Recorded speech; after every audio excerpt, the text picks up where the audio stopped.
Inclusive digital library দরকার। কারণ হচ্ছে the thing is that আপনারা যদি শুধু ডিজিটাল লাইব্রেরি করে থাকেন তাহলে আপনারা নিজের নলেজটা ইউজ করছেন না। আর লোকাল লাইব্রেরিতে গিয়েও শুধু বই পড়ে ওটা কপি পেস্ট করেন তাহলেও আপনারা নলেজ ইউজ করছেন না। তো নলেজ ইউজ করার জন্য কি লাগে আপনার? বই পড়া and interaction with teachers and librarian, এসব নিয়ে যদি আপনারা করতে পারেন তাহলে আপনারা ভালো করে আগে পড়তে পারবেন। আর যদি ডিজিটাল লাইব্রেরি ভালো করে ইউজ করতে চান তাহলে ওটা হচ্ছে আপনাকে ভালো করে নলেজ দেয়, বাট সব নলেজ ওখানে ঠিক থাকে না।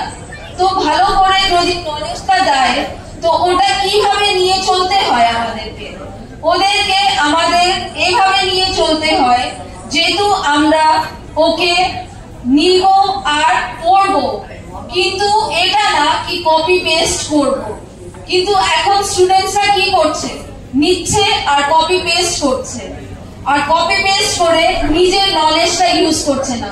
গুরুকুল সিস্টেমে কি হতো, কোন সময় গুরুকুল ছিল ও সময় আমরা দেখতাম কি সবাই নিজের ব্রেন ইউজ করত, কিন্তু এখন আমরা দেখি কি কেউ নিজের ব্রেন ইউজ করে না, সবাই করে কি দ্যাট ওকে চলো গুগল দেখে নি, চলো আমরা চ্যাট জিপিটি থেকে দেখে করে নি, ইউটিউব থেকে দেখে করে নি, কিন্তু কেউ নলেজ ইউজ করে না।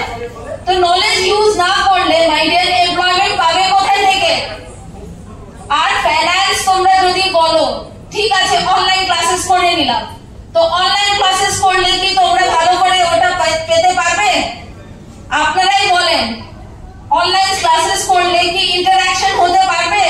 আপনারা কি বলতে পারবেন কি রাইট কি রং? এটা তো বলতে পারবেন না।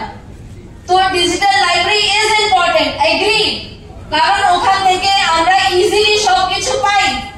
বাট যদি আমরা ইনক্লুসিভলি না চলি উইথ লোকাল লাইব্রেরি তাহলে digital library has no value. কারণ হচ্ছে the thing is that knowledge is the base of everything. যদি নলেজকে নিয়ে না চলো তাহলে তুমি কিছু পারবে না। আর নলেজকে নিয়ে যদি চলতে চাও তাহলে তোমাকে কি লাগবে? your brain, not your AI tools or chat GPT or YouTube or Google. You need your brain. বুঝতে পারলেন? তো ব্রেন কে ইউজ করো। এখন তোমরা টিউশনের জন্য যাও, কিন্তু টিউশনে কি করো? পড়াশোনা করো বা নোটস চাও? এটা বলো। Every time notes notes notes, তাহলে অ্যানসারও নিজে লিখতে চাও না, তাহলে কিভাবে তোমরা পড়াশোনা করবে মাই ডিয়ার? তো ওর জন্য তোমাদেরকে করতে হবে কি, দ্যাট লাইব্রেরিতে যাও, বই পড়ো, আর বই থেকে শিক্ষা নিয়ে নিজের জীবনে আগে বড়ো।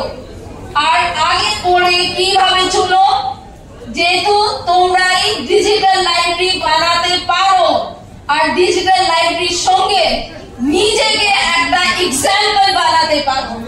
বুঝতে পারলেন? Thank you very very much.